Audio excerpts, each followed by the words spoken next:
Pessoal, hoje eu vou mostrar essa história incrível que aconteceu aqui no Brasil, especificamente em Atalaia do Norte, no Vale do Javari, no estado do Amazonas, em 1915 aproximadamente. E essa não é uma história de reptilianos que veio do espaço, como tantas que são relatadas por supostas testemunhas que viram ou tiveram contatos com essas criaturas. E é aqui que essa história fica interessante, pois ela narra a possível existência de uma família que, assim como nós, evoluíram há milhões de anos atrás, não de um mamífero, mas de um ancestral réptil. E se ela não foi caçada ou extinta, pode estar lá neste momento, vivendo à beira do rio Amazonas, embrenhadas na densa floresta. Isso é fantástico. Já imaginaram uma nova espécie evoluída de um réptil? Bom, pessoal, deixando claro que essa é a minha conclusão, pois, de acordo com a história que vocês vão ver agora, esses seres estariam no momento evolutivo hoje como nós estávamos na era primitiva, ou seja, eles não manipulam nenhuma forma de ferramenta e, apesar de andarem eretos e se comunicarem por gestos e sinais diferentes de seus parentes, hoje que seriam os jacarés, eles ainda não têm sinais de uma evolução próxima a nós. Então vejam a história que foi contada pelo neto de seu Manuel, a testemunha que vivenciou toda essa aventura. O meu avô, Manuel Estevão, era um pescador que nasceu em 1889 e faleceu em 1984. Quando eu tinha apenas 11 anos, ele nos deixou. Ele adorava pescar durante a madrugada, pois acreditava que era quando os peixes se aproximavam da superfície. Para garantir o sucesso da pescaria, ele sempre preparava cuidadosamente sua malhadeira e aprendia firmemente de uma ponta à outra do rio.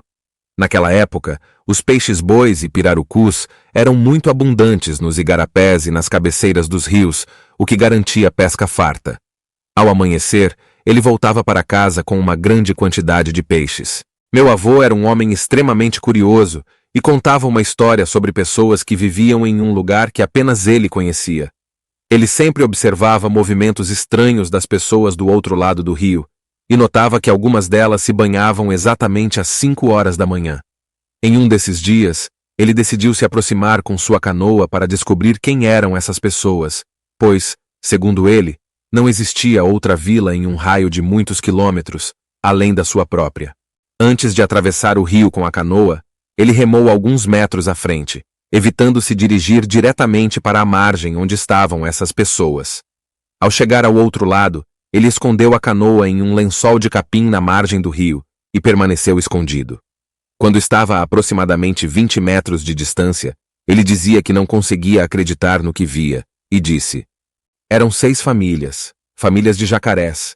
Eles andavam nas 2 pernas e tinham braços longos como pessoas normais, mas os braços eram semelhantes a couro seco. Tinham a cabeça de jacaré, mas os narizes eram pequenos. Alguns deles, como as crianças, rastejavam de 4 com pequenos bracinhos e se moviam rapidamente na água.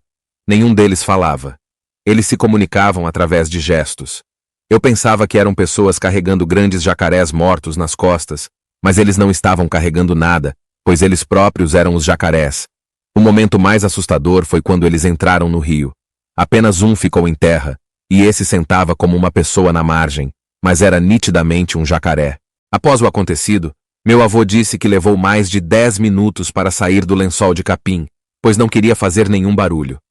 Como ele estava distante de sua vila, decidiu voltar para o lugar onde sempre colocava sua malhadeira. Na margem, abaixo de uma árvore, ele decidiu passar a noite ali. Minha avó costumava contar que depois desse dia, meu avô adoeceu gravemente. Ninguém soube o motivo, talvez estivesse relacionado ao que ele viu naquela manhã. Meu avô faleceu com 95 anos, continuando a contar essa história, afirmando que eles ainda estavam lá.